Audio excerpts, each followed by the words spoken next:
those players and say, hey, fellas, if we play these 2 games, you will get cost of attendance. I guarantee you the decision will be unanimous. Coach, let's play them. Let's play them. Right. Because the athletes are actually benefiting from it. But it's a double-edged, it's a two-edged sword. Even though you're playing those games to help those kids with the cost of attendance, you still put them out there. And AD was right. You still doing it's just doing it another way. You're still doing the exact same thing. Well, I did answer yes to it when he posed that question, but then I think I came with something out of the field remark behind it, because basically I said, hey, $1,000 versus 100, I'm gonna take the 1,000, but yes, I'm still taking one for the team. I believe it is that. But Right. cost of attendance comparable to NIL. It can't. To me, NIL is quick and short term. Cost of attendance is something that could be long term. Wheeler, can you compare and contrast NIL versus cost of attendance, or is cost of attendance something that should be looked at more of doing it? Because Coach Banks, the director of Southern, he came on the show and talked about that's what Southern's trying to do for their student athletes. I think cost of attendance has the ability to affect everyone, whereas NIL is going to affect only those players that are popular, that are marketable themselves, like starting quarterback, starting running back, your star receiver, or something like that. But cost of attendance has an opportunity to affect everyone, and so that's why the cost of attendance to me outweighs anything that NIL can bring to the table. Plus the fact that NIL is not, how can I put it, the longevity factor in terms of NIL is not there, as opposed to the longevity factor in terms of the potential of cost of attendance. So, you're able, in my opinion, you're able to cover more ground if you're able to do cost of attendance than you are NIL, which only concerns itself with a certain number, a limited number of players, that sort of thing. Yeah, because that's interesting, because you mentioned quarterbacks and they're getting those deals, their name recognition, but without those big guys up front. Yeah, I mean, what about O linemen, D linemen? And these guys are only human. These guys are only human. And at what point in time does that doubt or whatever, jealousy or whatever it is you want to call it, kind of creep in? Here my jersey's getting dirty, and I'm keeping folk up off this guy, and he ain't even buy me a burger last week. So maybe I need to slip and fall on one to kind of who's in charge, who's actually in charge up here, and maybe he'll start to.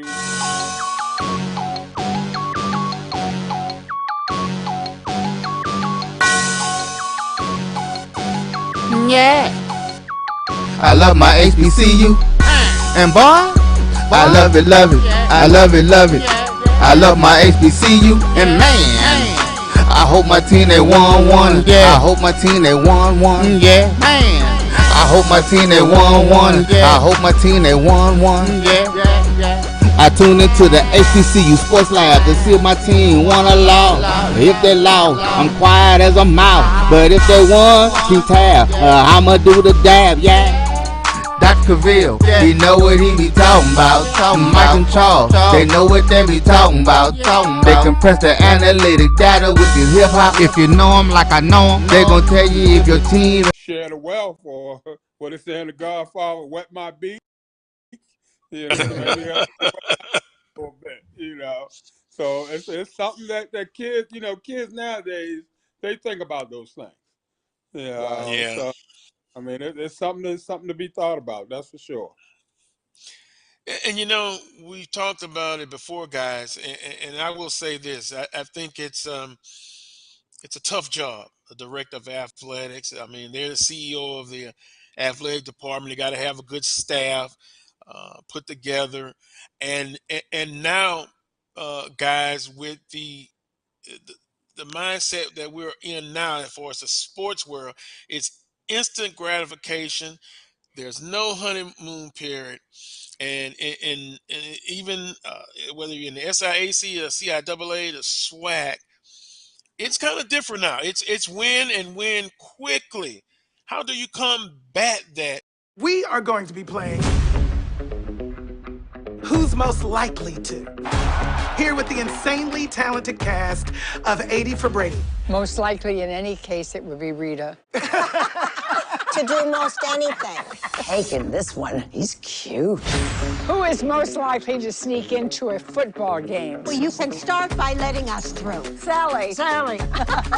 Make crack. Hey, what? No, Mark, no, come on now. no. Who's most likely to break character during filming? Rita. Rita. How do I do that? Oh, come on. I didn't know it was going to come out. Who's most likely to dance like no one is watching? Sally. Lily runs a close second. You were so funny in that dance sequence. Oh my God. You really had me wetting my knickers. Rita, don't bring up your knickers again in this conversation. As I mentioned earlier, with John, you're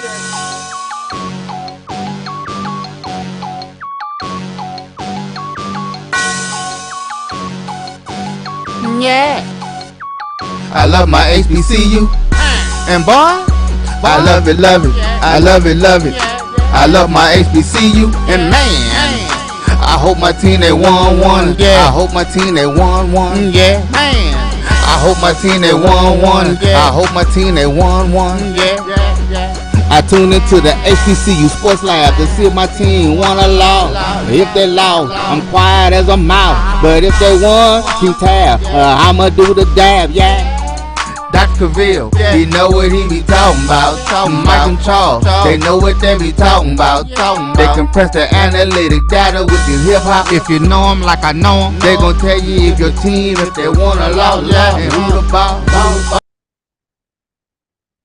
This is Dr. Cavil with Inside the HBCU Sports Lab with Mike Washington and Charles Bishop. Mike Washington is out on assignment, so it'll be none other than Charles and I bringing you the news. Welcome to episode 375 Inside the HBCU Sports Lab radio show and podcast. The show that's covering the sporting HBCU dash for all things HBCU sports. For institutions large and small, from the NEIA to the NCAA, we share insights and information on the HBCU sports culture, HBCU athletic aesthetics to facilitate the story of HBCU athletic programs and the business of HBCU sports. I'm your host, Dr. Kenyatta Cavil, along with my co-host, Mike Washington and Charles Bishop. We're filming from our home studios and sending a signal live to KCH 1230 AM studios with the Texas Radio Hall of Famer, multi-Hall of Famer Ralph Cooper, in the beautiful home of Texas Southern University from Houston, Texas. Today's episode of Inside the HBCU Sports Lab is sponsored by THG Agency. THG Agency is a company that provides sporting and educational consulting and data analytics. Unfortunately, you all, I'm sure, have heard the news. We've actually, at this time, have lost another icon of HBCUs, but first I would be remiss. We had, as this life thing circles around, I had a chance Thursday evening with Charles and Mike. We hadn't got outside to kind of celebrate each other and the work we've done. We got a chance to watch Texas Southern University basketball and, more importantly, just enjoy each other's brotherhood and camaraderie and just check on each other as you would. And then it wasn't much later when we find out, a day later, if you would, that we lost a colleague of ours from Black College Sports Network. Obviously, FAMU alumni have lost a great ambassador. Those that have HBCU sports and shows of the nature have lost Kofi Hemingway. I'd be remiss if I didn't acknowledge him, his family, and what he brought to the table. Vaughn Wilson, another colleague of ours, obviously directly associated with FAMU and a friend of Kofi's, did a wonderful tribute article on HBCUGameday.com. in terms of Kofi Hemingway. Also, you had the fact that Brian and AD from Sports Rap acknowledged him. Others along the way have did great shows and acknowledged him, but we'd be remiss if we didn't take this time to acknowledge Kofi Hemingway. You see, for those that have the means to do it, to provide some type of offering, support, prayers, financially, you can contribute. This is for the family of our late brother Kofi Hemingway. Please contribute to his wife. And you see the Cash App, AK Hemingway, that's HEMMING, Way, WAY, for those that are listening, but cannot see the video. For others, can go there and do that. So I wanted to pause and give that moment. Before I do that, Charles, did you want to add anything in regards to honoring the late Kofi Hemingway, a partner of ours on Black College Sports Network? No, I think you summed it up well, Dr. Bill. Tremendous ambassador for Florida A&M athletics. One thing you knew about Kofi is he was one of the biggest advocates for Florida A&M. So to lose a voice like that, it would definitely be felt undoubtedly within this HBCU stratosphere, or the HBCU diaspora, as you put it. But just a tremendous voice for Black college athletics that will be truly best. And I thought, like you mentioned, Von Wilson did a tremendous job of the piece that he did in regards to Kofi. And, it is a real tragedy in terms of losing someone who's part of this brotherhood that is part of Black College Sports Network. So definitely condolences to his family. Right. We have this little page that we do where we messenger and type in there, and Kofi was always the one when we got into the weeds or whatever, he'd find a way to lighten up the moment. Obviously, it was part of what he saw when so many others were getting into things, whatever, he'd find a way to lighten the moment. Obviously, a very prayerful brother. And I remember some of the great calls that I would get from him, and he would be talking, and obviously a big supporter of the band Rattlers. And we had a project that we were working on, and somehow have to find a way to honor him and see about moving that project forward in his name in some kind of manner. Brilliant man in a lot of ways in terms of how he thought about it, and certainly put his passion on his sleeve. Before we do the moment to honor Kofi, also, you've heard by now, SWAC mourns the passing of Grambling State University legend Willis Reed. You go to SWAC.org in terms of the memoriam. SWAC mourns the passing of Willis Reed, former Grambling State basketball star, Naismith Memorial Hall of Fame, College Basketball Hall of Fame inductee. Led his team to a NIA national championship. When we talk about the championship, let you know about the time in the 1960s as he got that done. Member of Phi Beta Sigma Fraternity Incorporated. And so obviously some of people remember the most about him in a lot of ways being out of that major market New York Knicks in terms of how he was able to help them and push them to a championship, even being injured. So with that being said, let's take a moment of silence for all those in honor, if you would, those that went on to glory.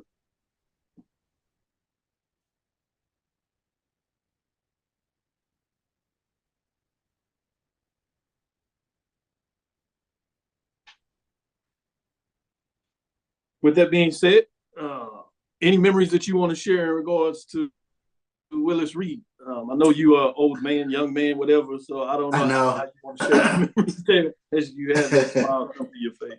It's really funny. My dad was a huge Willis Reed fan, and it just sticks out to me. I think you had a lot of black men, especially around that time period within the 60s and early 70s, who were Knicks fans because of Willis Reed and Earl to Pearl Monroe.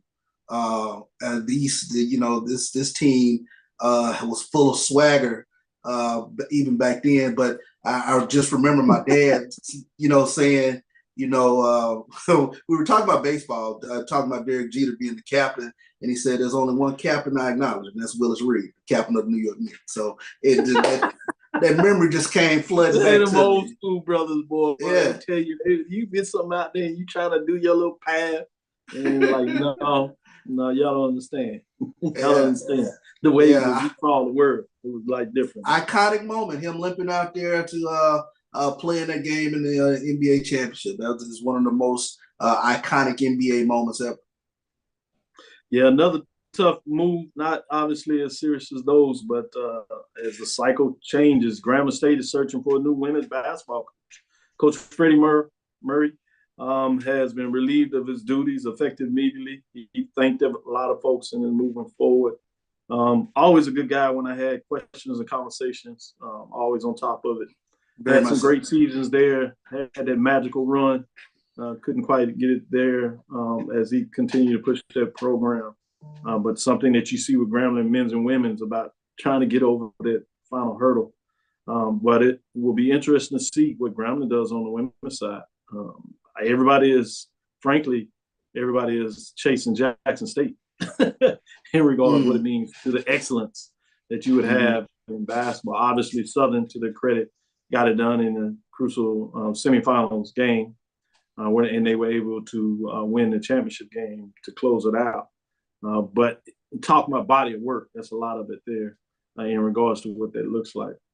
But let's transition. We'll take our first break, come back on the other side. We'll do our final women's major division top 10 basketball ranking. I said top 10, but actually top 5, as you all know by now. We'll lay that at the table, lay that to rest. As it's time to get into baseball and softball. Boy, it was some great softball games this weekend in terms of crucial matches. I really followed baseball. This is the first weekend where you got baseball conference matchups as we close on Thursday, and told you about some of those top 5 matches. All teams in the SWAC this weekend had at least one ranked team involved. 2 of them had top 5 matches. And it'll be interesting to maybe discuss near the end of the show how all those things fell out, but wanted to kind of do that as a tease as we get into baseball. I was able to watch softball, Prairie View and Texas Southern.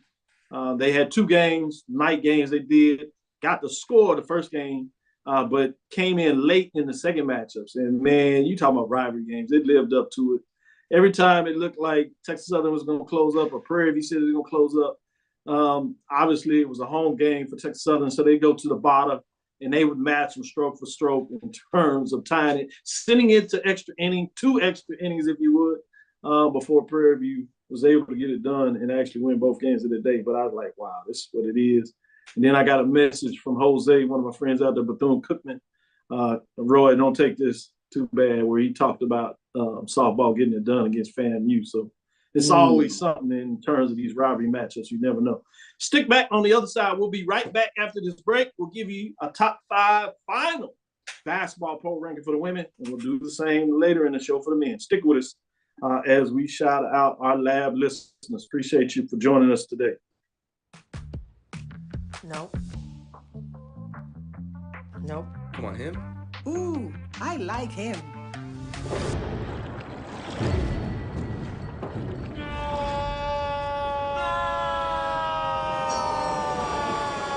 Quick, the quicker picker-upper. Bounty picks up messes quicker, and each sheet is 2 times more absorbent, so you can use less. He's an 8. He's a 9. Bounty, the quicker picker-upper. Now, you can't live in Texas and not have a good red meat blend. Texas Cowboy Dust is designed for steak and other red meats. It's out to be my most popular spice blend, made with onions, peppers, ground mushrooms, pink salt, and other spices. Texas Cowboy Dust also goes great with chicken, pork, vegetables, and adds a restaurant quality sheen to gravies and sauces.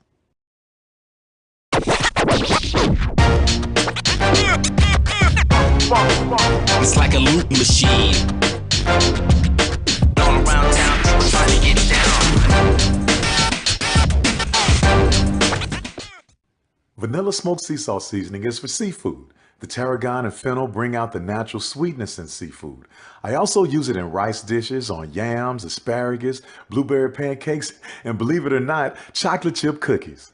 Vanilla smoked sea salt adds a salty and savory component to sweet dishes that create a symphony for the tongue. When you're looking for the latest information on Southern University sports, the Southwestern Athletic Conference, and HBCU athletics, there's only one place to go. Tune in to the Carlos Brown Show, exclusively on the Black College Sports Network. The Cavil Group is a Florida-based marketing and training consulting firm. We help businesses communicate to their target audience and engage them in conversation. We also help to expand their audiences, which will ultimately result in growth for those organizations. In addition to being a certified constant contact specialist, my colleagues and I are also certified in John Maxwell Leadership Principles. We use these proven principles to conduct workshops, training, and private coaching sessions for individuals and companies looking to take things to the next level. Contact us to schedule a free consultation. Issues today, don't delay, call Cavil.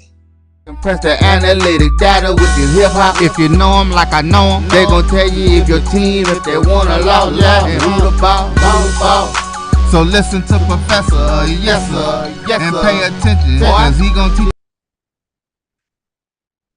This is Dr. Cavil's Inside the HBCU Sports Lab with Mike Washington, Charles Bishop. Mike is out on assignment, so none other than Charles will get to see this final poll ranking, see what he thinks, if he has any problems with the ranking, and who ultimately wins Dr. Cavil's 2023 HBCU Major Division Women's Championship for 2023.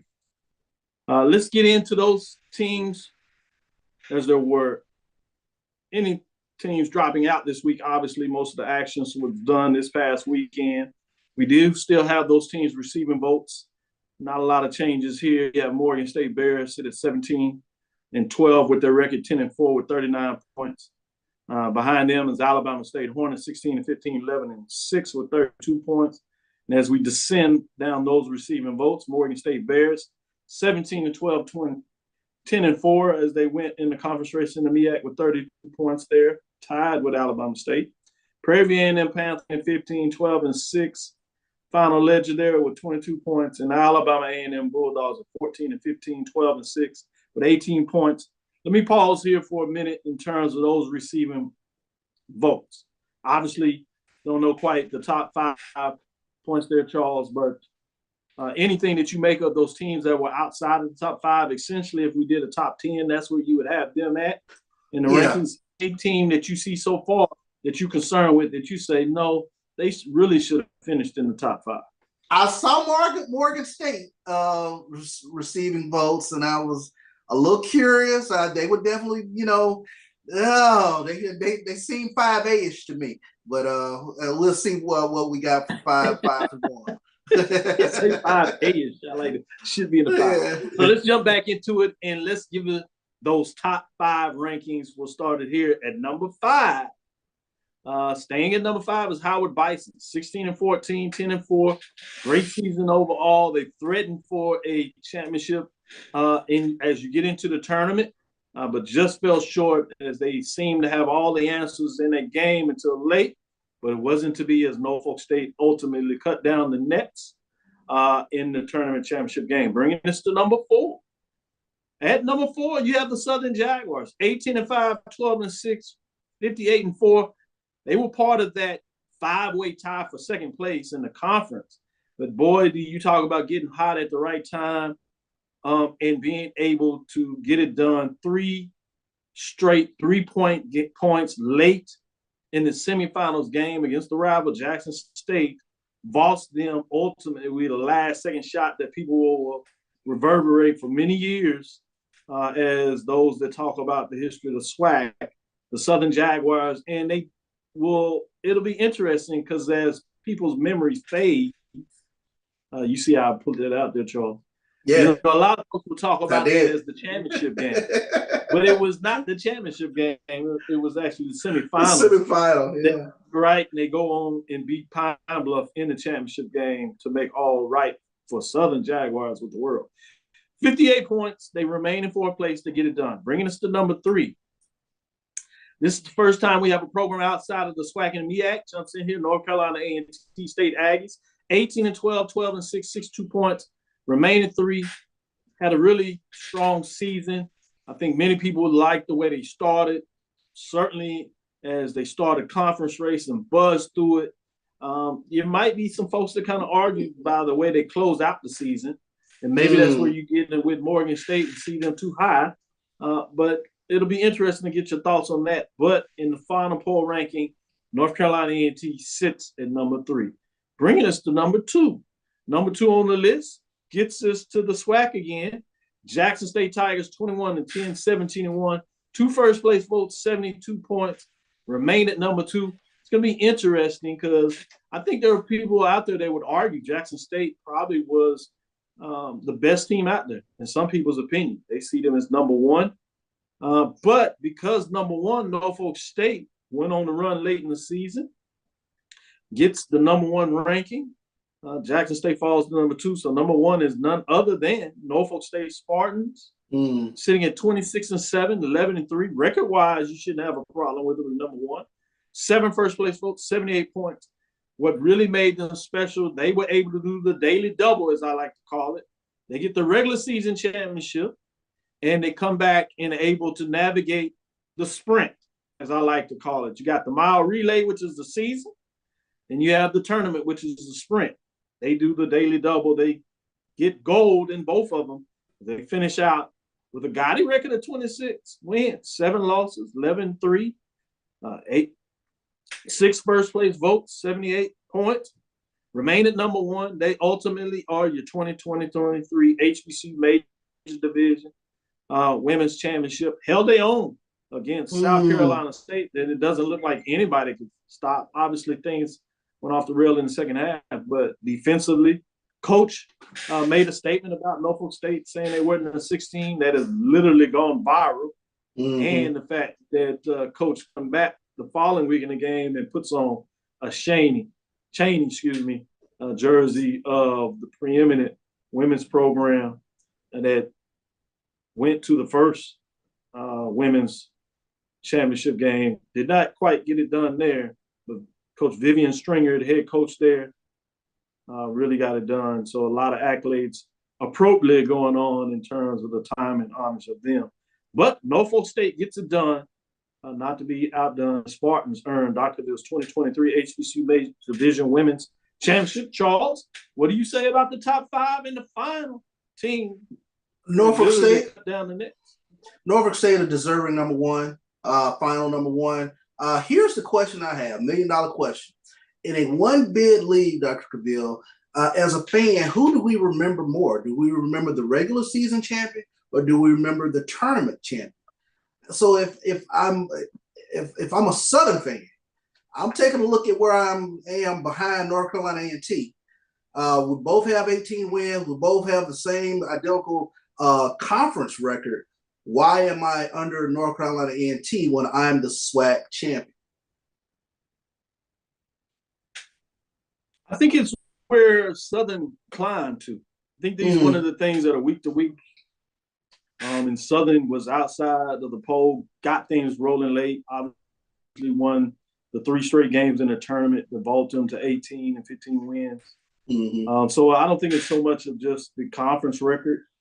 There is some strength of schedule in there, but I don't think it plays that much in this.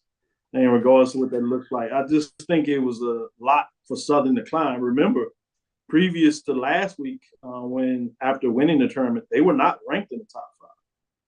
So it's interesting to see how far they would climb in terms of that matchup. Jackson State only had the 1 loss in conference play. Right. It was the Prairie View, so Jaguars didn't make that kind of statement in regard. And so I think that's part of it, but I think that's a fair question in terms of where you rank them. But I would say in terms of the voters and the computer ranking, that's why you don't necessarily see Southern Jaguars over North Carolina A&T. Be great to see them match up head to head. Definitely. I mean, and do most fans, do we remember the regular season champion or do we really, does that tournament champion stick out in our head? I think the general fan that follows basketball, they tend to remember the regular season champion.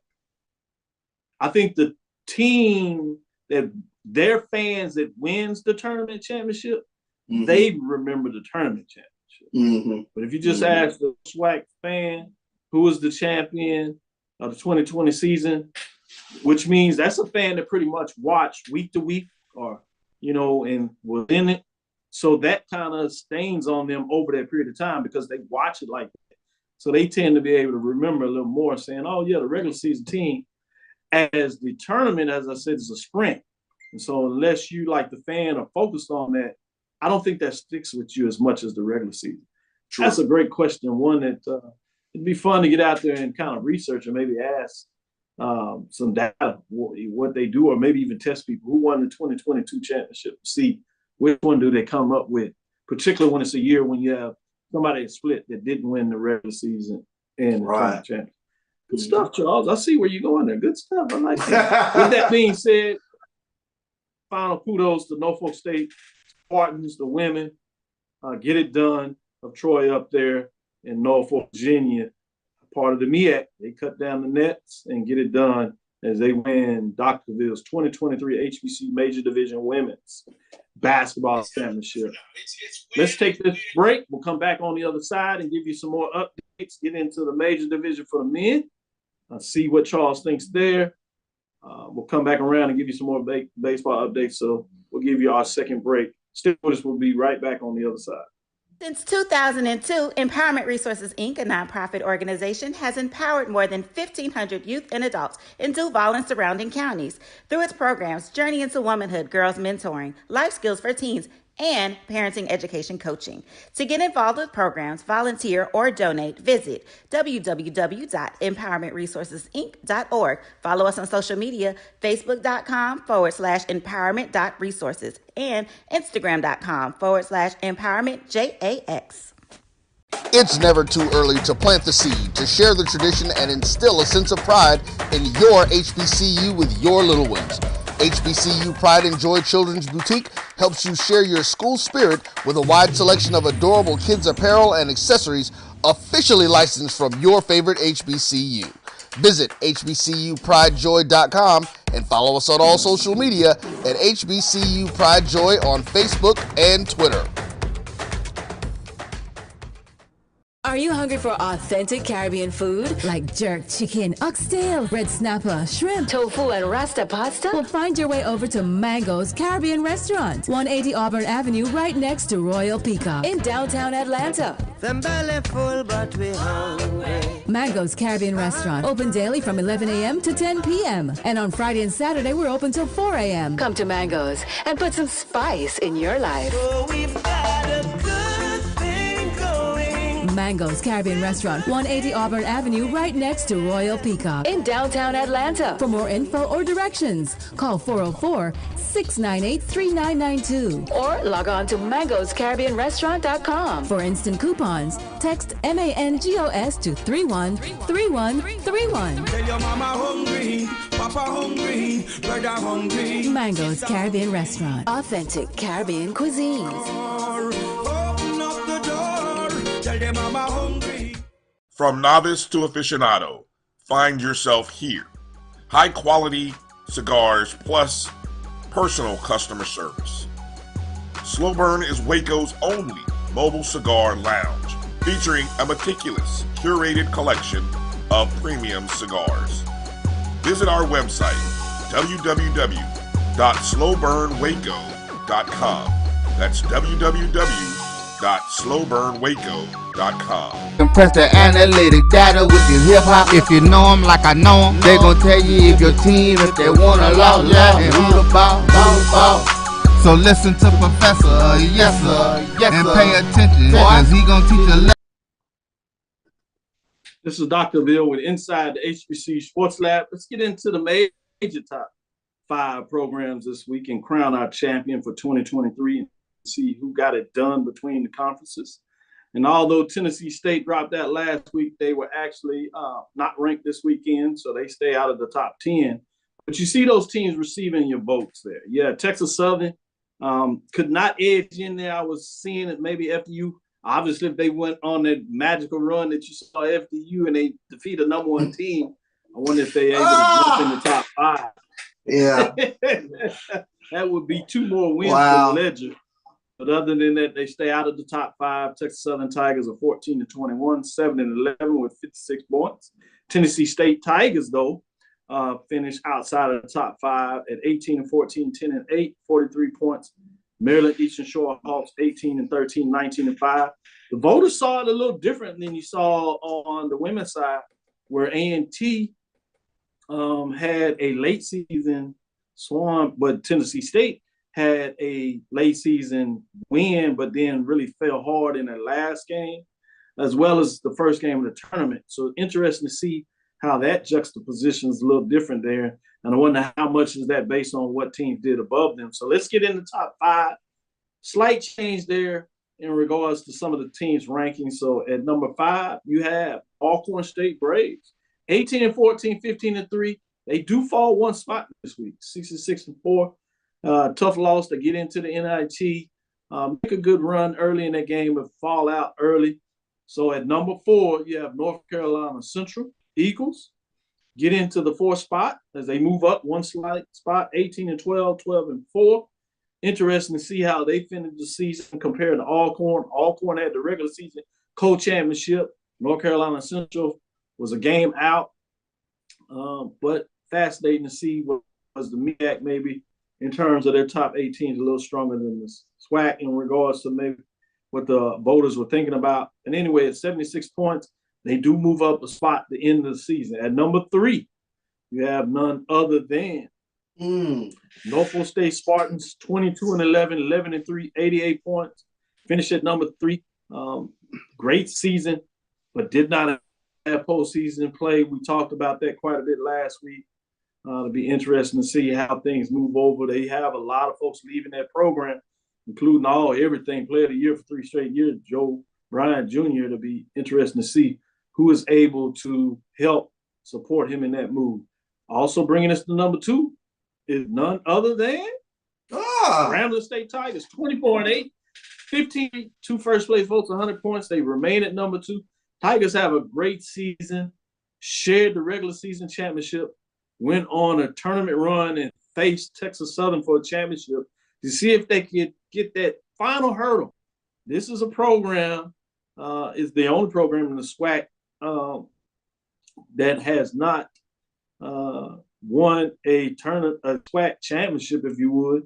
Obviously, excluding the new members, FAMU and Bethune-Cookman, as they transition into the program, even though the FAMU has won the championship in the MEAC as well as Bethune-Cookman in regards to regular seasons over there. FAMU in terms of the tournament as well. Grambling has not won the tournament, so even though you had the history of Willis Reed and people focus so much on the NCAA, I hate when they say that because it almost ignores the fact how good this program was that they won a national championship. Yes, it was in the NAIA, but that's how history would have it. And when you mark it in the brand of today, when you think about the NCAA and the tournament, they have not gone to the NCAA division tournament. Bring us to number 1. Howard had a magical season, 22-13, 11-3, 9 first place votes, 100, remain at number 1. They actually increased the first place. They took 1 vote away from Grambling as of last week. Similar to the women of Norfolk State Spartans, they do the daily double. They win a regular season, very narrow, but they get it done in terms of the tournament. It looks like they were out of it. It'll be fascinating to see because these will be one of the things, particularly those folks that are history buffs and carry this a long time. They'll remember the out-of-bound play. Or will it be Howard fans that will remember the foul and the free throws to the championship in regards to what that looks like? But that is just how close this thing is when you talk about, magical cities. We play this back and Norfolk wins. Yeah. What does that do? And who wins the mythical championship then when you talk about Norfolk winning for the 3rd time? Well, how does that change everything up? And does Howard still win a national championship, maybe just with less votes? But as history would have it, the national champion is none other than Howard in terms of the men's major division 2023. Charles, enough of me talking. What are your thoughts? My thoughts are Howard is very deserving of that number one ranking. And I tell you what, for a half, Dr. Cavil, I saw a basketball team that didn't shrink from the moment in that NCAA tournament. And I thought they had the makings of something that could have been special because I thought they matched up and then they were knocking down that three ball. That was the big thing. But you know, when I take a look at your poll, the $1 million question that comes to mind for me, especially in light of Dr. McClellan saying the conference like the SWAC has a long way to go. How do you become that Fairleigh Dickinson? How do you become that St. Peter's in terms of basically not getting your head beat in at the beginning of the season to where you can get to a tournament and compete? That was the big thing that really, you know, jumped out with me, especially taking a look at Howard, because I said, wow, this is a team that could give somebody some issues and could have a little magical run here, especially in that first round. But it just made me think about with Fairleigh Dickinson, they didn't have a player that was bigger than 6'7", but they literally, you know, they matched up so very well in those first couple of games there. So I was just curious, when you take a look back at our HBCU teams, how do we avoid the 0-11 starts? How do we avoid the 2-10 starts? You know, what is the magic formula to get us to that, you know, point where we get to the, you know, that first round game and compete?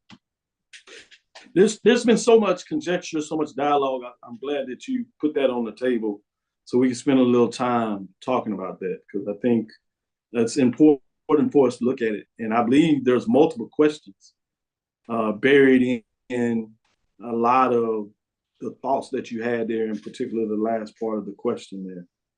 I think when you talk about those teams that have perennial play, a Power 5 type of conference, and I'm saying playing anywhere between 5 to 7 Power 5 schools. And I want people to, when we talk about Power 5 in basketball, that's extended a little bit. Yeah. Obviously, when we talk about Power 5 in football, what the NCAA talks about, the autonomous 5, those are the Power 5 conferences such as the SEC, ACC, Big 10, Big 12, and Pac-12, right? In regards to those schools. But when you start to talk about those additional conferences, you're also looking at the Big East. You need to add that in there. And then in some cases, you're talking about the American. Sometimes it might be the Atlantic 10, Big West. Some of those teams float, and they're 2-member conferences. But I think the first thing is you have to, one, not schedule as many games away from campus. I don't care who you're playing. When you're playing road games, even mid-majors, or what some people refer to as low majors, depending on where you're talking about quadrant and what articles you read. But even if you play those conferences, it becomes extremely tough to go on the road and win a basketball game. Yeah. Let me make it simple for you. What do we talk about during the regular season in the SWAC? These are teams that are similar in terms of experience, similar at least in budget in most cases. But even in SWAC, when you go on the road game, or the MEAC for that matter, what people generally speak, especially when you used to play the 2 back-to-back, is you what? You split on the road. Split on the road, yeah. Why do you say that? Why do you say that? Because it's hard to win on the road. I don't care Yeah. who it is. So the first thing is first, play more home games. Play more home games. Obviously, remove some of the Power 5 scheduling, right? And play programs more of your ilk. That's one of the things I appreciate, the fact that we're seeing a little more of these classic basketball, and obviously in baseball too, is a similar framework where you play of equal stature team, which means in some ways you're going to get win or loss. So somebody's going to benefit from it. Obviously, somebody won't. But they're more competitive. It'll help you in terms of branding and marketing your franchise, your program, I should say. But the other thing I wanted to get into is the next part of your question, where you alluded to, how do we become more competitive in the tournament? And some people are out there even asking, how does the SWAC basketball become a one bid league? I think the commissioner did a great job in terms of explaining the politics and the metrics, even more so behind that. But I'm like, I don't think we understand that there are few leagues that are getting more than one bid. I don't think people realize how many teams actually go to the tournament above 64. There are 32 automatic bids. Of the 32 automatic bids, I want people to realize this. There are 23 conferences of the 32, right? Right? Less than 10, that means get multiple bids. 23 of 32 get one bid. So to get even the two bids, you're talking about climbing over 23 teams. Sure. To do what they're doing. The first thing is the tournament is not set up for the mid-majors or low major programs to get more than one bid. It's not mathematically set up. And the first issue you have is financing your program. And I'm not talking about just people getting more or getting the commissioner to do better marketing so they get some more money or getting the ADs. I'm talking about significant revenue that you see from these proverbial Power 5, Power 7 basketball programs, where they're putting millions of dollars in their individual program, $1 billion from a conference perspective. There was a study done about 15, 20 years ago that they called the Red Line, and it showed a clear demarcation of programs that spent multi-million dollars above a certain level that played teams that had less than that, and those teams above won 75+% of the time. So just pure mathematically, it's a cost thing. If you spend more money at a significant level, you can increase your program. Well, where are you going to get that money from? The best part you could say is television money. So that's why that TV secondary rights television deal with HBCU Go can be extremely significant. It's going to take some time, though. That's not something that you dump the money in. Even if you got it all tomorrow, you're not going to see some change the next year. That's going to be a 4 or 5 year project to see the machinations of that moving forward. So that's another part of that. But I just wanted people to understand that. And just so people can understand that I'm not just putting it out there. The SEC this year got 8 teams. The Big 10 got 8 teams. The Big 12 got 7. The Big East had 5. The ACC with 5. The Pac-12 with 4. Right? And then it drops off. Even the West Coast Conference with Gonzaga and St. Mary's, they only got 2. The American only got 2. That was Houston and Memphis. Everybody else got 1 bid. So I think, again, I don't want to overstate that all those other conferences that you're talking about, they get 1 bid. This is set up for the power brokers that get all the money. They maintain the money and put a stranglehold on the money. They've improved their program so much that it just replicates itself because the programs with the money continue to have. So that's 71.9% of the teams of those 32 to be exact. I won't even take it to the next level. I don't think people, and then I'll let you follow with the question. If you go, 7 leagues received a combined 41 bids of the field of 68. So those 7 leagues received 41 bids. That's 68 or 60.3% of the bids. Even if you go to the NIT, because a lot of folks are talking about the NIT, 13 of the field of 32 of the NIT, 40.1% come from those 7 leagues. So even the NIT is in the business of just supporting the branded schools. So if you do that and you include the multiple bid leagues, everybody that is not 1 bid, it goes up to 9 league conferences. 16 of the 32 or 50% of the NIT was about those multiple bid leagues, which meant 61 teams or 61% of the 100 bids between the NCAA and NIT went to 9 conferences.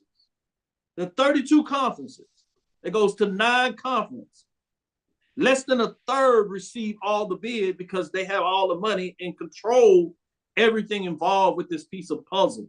So the magic bullet to this is the finances, but the problem is you can't get your hands on the finances because you don't have the television money and you ain't had it over the years. Yeah. So all this talk about just work harder, hire a better coach, what you saw with the basketball wins, they're called upset for a reason. They're called the magical dance for a reason. They're not supposed to happen. So you can't design them to happen. You couldn't play that game 100 times and ask it to have the same outcome. It's magical. That's why we watch it. It's not something that was purpose. And it's not to take anything away from those programs or anything away from those coaches, but I want people to understand mathematically, statistically, when you talk about Las Vegas that puts odds and bets on it, it's not supposed to happen.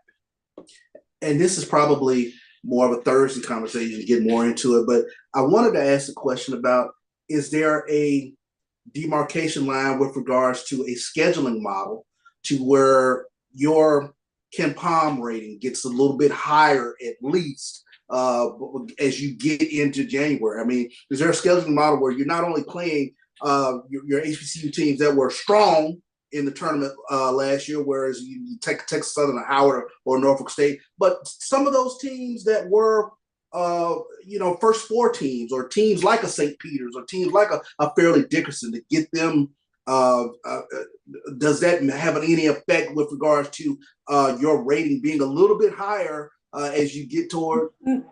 Not really. There's mathematics you can do with it, but it's so intricate that I don't know if you can calculate it and really do a scheduling model because it changes so in a various fashion. There's what you call quadrants, and we can get in this maybe a little deeper on Thursday but there's quadrants, and there's 4 quadrants. The best quadrant is the first one, and then it goes all the way down. So the thing that you want to do is schedule quadrants, but the problem is the higher you go on the quadrant, the better it is, but you got to win those games. Sure. Well, guess who's in those 9 conferences, or the majority of the teams in those 9 conferences I told you about. Mm-hmm. So the secondary thing that you could do is probably schedule quadrant 3, quadrant 2 wins. That's not going to change the number of bids you get. I want to make this clear. That's not going to change the number of bids you get. What that will change, though, is the seeding. So those 23 programs, the difference is based on that quadrant of wins determines oftentimes where they're seeded. Mm-hmm. So you can move from that 16 to a 14, 12 seed, which obviously determines the more likelihood of upset. There's a reason why you had that magical number, people about the 12-5. The reason is the Power 5 schools, because of the ranking system, get the 5, but it doesn't necessarily mean they're really better than the 12 seed. Sure. And that's why you tend to see more wins, is because it's the scheduling model allows them to be 5 when they really should be 12, and the team that's 12 should be 5. That's why you get the probable switch. Let's get into a last break. We'll come back, tease you out just a little bit of the D1 baseball. Since we talked about the major division, we'll talk a little bit about that, tease a little bit about softball. But we'll get into some of the conference mix for the SWAC. We'll stick with us. We'll come right back on the other side and give you a breakdown of what took place in week number 1 for the SWAC baseball. Man, there was some surprises. Yeah, it was. Yeah. Let's get into it. We'll be right back on the other side and give you that information after this last one. The human voice has always connected audiences with experiences. Major brands all across America have trusted Kever's voice time and time again. Conversational, powerhouse, intelligent, and sincere. That's the voice you need for your creative marketing process. KEAVERSVOICE.com. Kever's Voice, Kever's Voice, KeversVoice.com. Always on, all the time. This is Brian Fulford. A.D. Drew and I are co-hosts of the BCSN Sports Wrap. We talk about all things related to HBCU athletics. From the games, teams, coaches, and fan interest stories, we cover it all. You can find our shows on Facebook at BCSN Sports Wrap, YouTube at MyJBN Online, and everywhere you listen to podcasts like Anchor, Spotify, Google, and Apple Podcasts. You can also find the show on the Jericho Broadcast Network's app. Make sure to download. We look forward to you joining the conversation and being a part of the show. T. Madden and Associates is a sophisticated and experienced law firm located in your neighborhood. We're turning injury to cash. T. Madden and Associates obtained almost $2 million for my injury. They turned my injury to cash. Now, we can't guarantee how much your injury is worth, but we've recovered millions for our clients. Call T. Madden and Associates at 833-PAID-123. That's 833-PAID-123.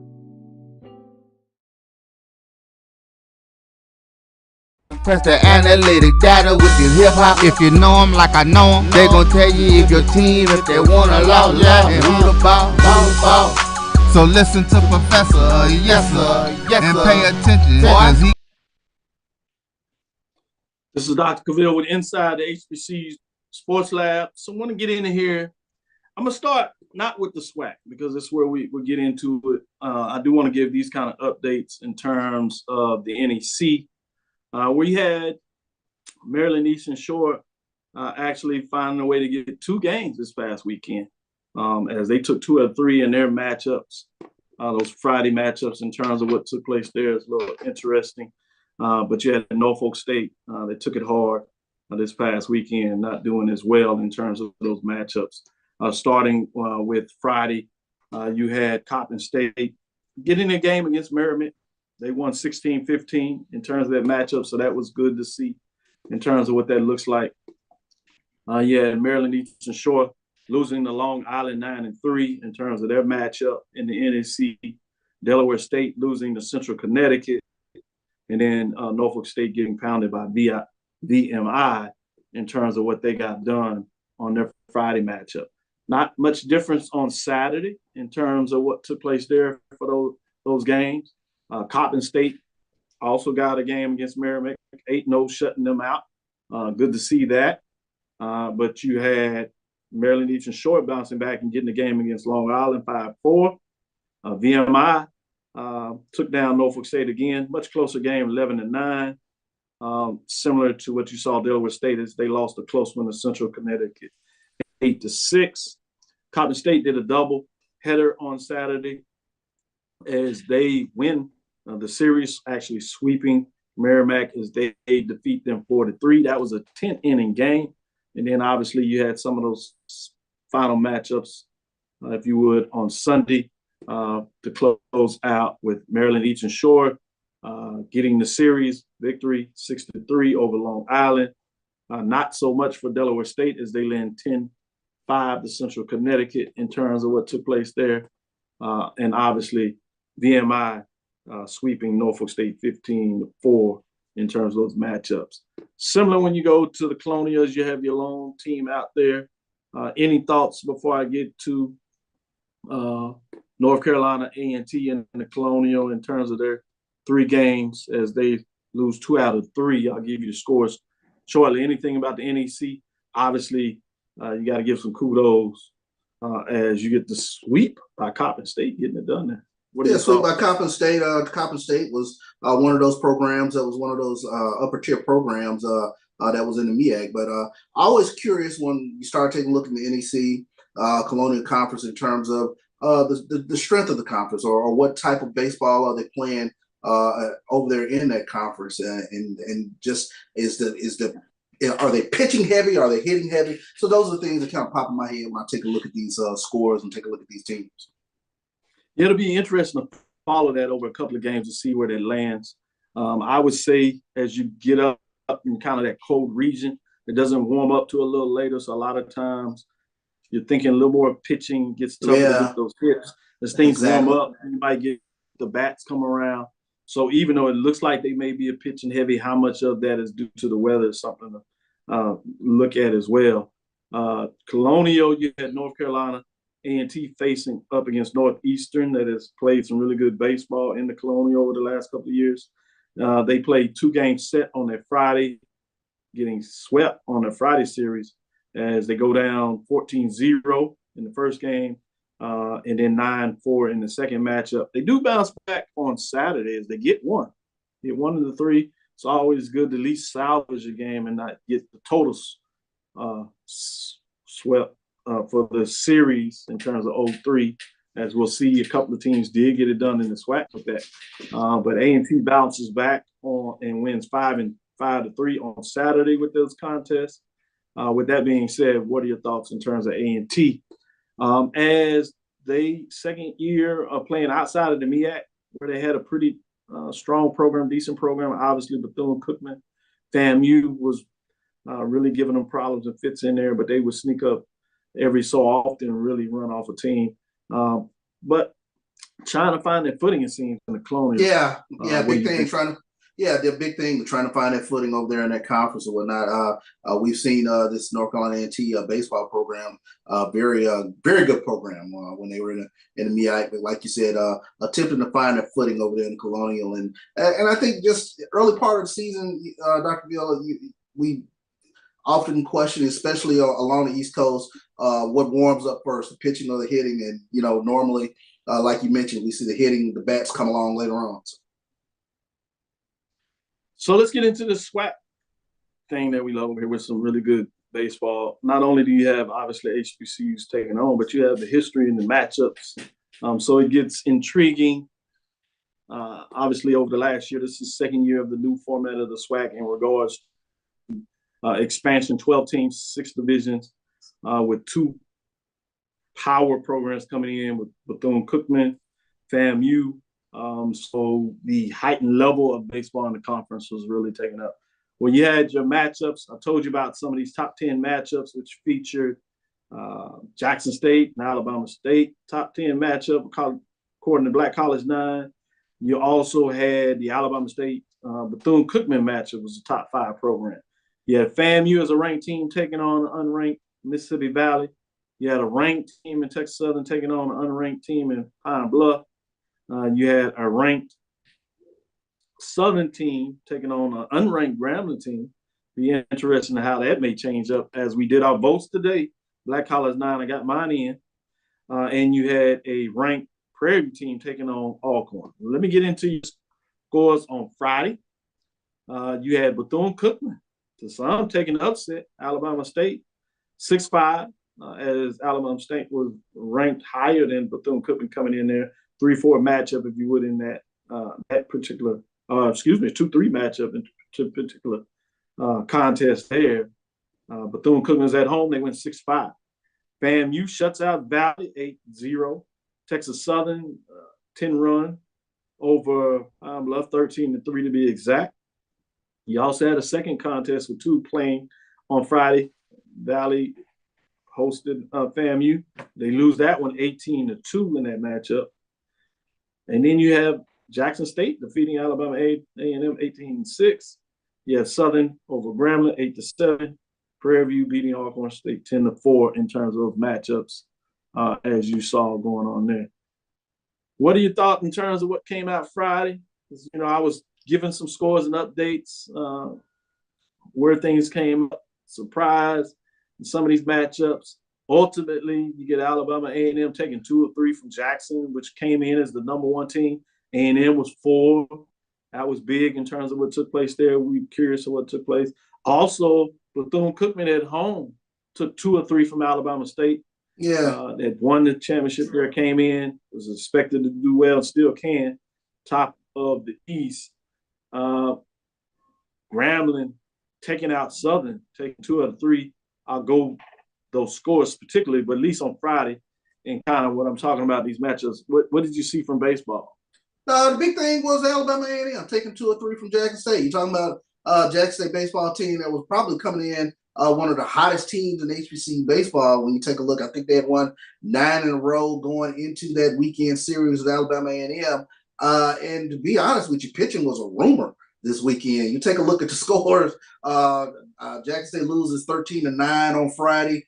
They win Saturday 18-6, but they take the L in the rubber game 12-9. So what jumped out at me was like just looking at these scores, like, whoa, what happened to the pitching this weekend? So obviously a lot of pitching was used up in terms of trying to keep these hot bats down over the weekend. But interesting that Alabama A&M, when you start talking about Florida A&M, talk about Alabama State, Bethune-Cookman, Jackson State in the East, Alabama A&M, they're making their pitch in this opening weekend series to say, hey, we're a program to deal with as well. And interesting enough, Valley goes over 3, but do you know they've already attempted 90 stolen bases this season, Dr. Cavil? I mean, that speed is going to catch somebody on a weekend series if they get on base. So they're flying around, and then taking a look at Grambling. Grambling taking 2 of 3 from Southern. That was significant. Cameron Buford, he was the SWAC player of the week because he had a huge weekend. Talk about midweek game over Wiley, and then over the weekend, he think for the 3 games, he hit 500 this past weekend. So pretty interesting weekend when you take a look at what was happening in the SWAC East and the SWAC West. So after week number 1, in the Western Division, starting from the bottom to the top, you have Alcorn sitting at the bottom at 0-3, Southern at 1-2, along with Arkansas Pine Bluff. You have Grambling and Texas Southern sitting at 2-1. Grambling ultimately takes 2 or 3 at home from Southern. In terms of that, they got a impressive big wins there. Yeah, walk-off wins, extra inning matchups. Prairie View does what they're supposed to do early, get right game. A lot of people came in there and get the 3 from Alcorn. I think that's going to be interesting too in terms of teams that are not playing well. Are they able to sneak up and bite somebody that's going to be in the race in terms of those matches? As you said, Valley, can they run around the bases and do enough to take a game from somebody that will be maybe the difference in terms of a game or 2 at the end of the season? Same with Alcorn. Can they get somebody in the mix and bite somebody in the West? So going to the East, you have Valley sitting at 0-3, Alabama State at 1-2, Jackson State at 1-2, Alabama A&M at 2-1, Bethune-Cookman also at 2-1, and FAMU jumps off at 3-0. Interesting to see what this is going to look like week to week. We'll wait till Thursday and give you some more key matchups as they come this weekend, because I know you're chopping up the bits as you start looking at what is some schedule from games. It gets quickly with Texas Southern, and Southern is one that you got to kind of out there on the West. Texas Southern is Southern, and then Alabama State goes to Jackson next weekend as well. So that has already caught my eye. Oh boy, it will be fun in terms of what you look at the matchup. Any last thing that you want to say about baseball that you saw this past weekend that maybe kind of stuck out to you? Oh, what stuck out, of course, is Alabama A&M. That was very impressive. Like I said, you're talking about Black College Lions' #1 team, and Alabama A&M went on the road, went to Jackson, and the bats came with them. And they took 2 of 3 from Jackson State. And like I said, you take a look at it, 13 runs Friday, then come back with 12 runs on Sunday. So he got some guys that can swing the bat. Obviously, everybody's excited about the Southern pitcher that played in the World Baseball Classic, no-hitter. Kudos to what he's going to do. Gives us a reason to kind of sneak in the fact that you have the championship game tonight featuring USA been so much fun. Japan. Yeah. I know you've been texting back and forth just about how you've seen some of the Caribbean teams, particularly the connection of what you recall from the Negro Leagues. Also what you see in a lot of ways with Black college baseball over the years in terms of how connected it is. A lot of spirit, a lot of fun. Been a great tournament. Obviously, it's financially in that, but you can see culturally connected in some ways. It reminds you of the World Cup in soccer or what it does. It's the way baseball is supposed to get played. Yeah, with a lot of juice. A lot of juice. I love it. I love it. I agree. Thank you for listening to Inside the HBCU Sports Lab. Make sure you share our podcast with your friends and colleagues. For the lab listeners out there, appreciate all the love in terms of you joining us. Chuck Hunt, Ricky Burton, G. Boom Holly, getting in here, Jazzy Faye, Willie Alex Hines, Theron Waters, as you always do, Brother Wendell Davis, Jeff Roberts, Chad Cooper, Silas Edward McMorris, giving some love. Want to make sure we get the shout out to all those. Carol Keelam, Lennon Blow, always sharing us love. We appreciate you checking us out live. I am Dr. Cavil, the Dean of HBCU Sports, coming from inside the lab in the College of HBCU Sports with Mike Washington, Charles Bishop. Mike Washington's out on assignment. We'll check with you on Thursday, as we will be on the road. We'll be giving you some updates. CSRI in Columbia, South Carolina. We'll take the show on the road, do our academic duties, taking doctoral students, including Charles, to see what we can do on a presentation. We'll take a sneak peek on the Celebration Bowl, as we call a decolonization lens, looking at that, as well as Jackson State this season with the prime effect. We'll get into seeing some data about what that looked like. Again, we want to thank you for listening to Dr. Bill's Inside the HBCU Sports Lab with Mike Wash and Charles Bishop every Tuesday and Thursday. Get back with us on Thursday at 6 o'clock Central Time. We're still planning to bring you a show. We look forward to next Thursday as we discuss the latest in the news. Follow me, Dr. Kenyatta Bill, on Twitter, Facebook, Instagram. That's DrKenyattCavil. Inside the HBCU Sports Lab 1 on Twitter, Facebook, and YouTube. Inside the HBCU Sports Lab. Dream big. Continue to move forward. We will talk with you soon. Charles? Of course. Roy? Lecture. Dismiss.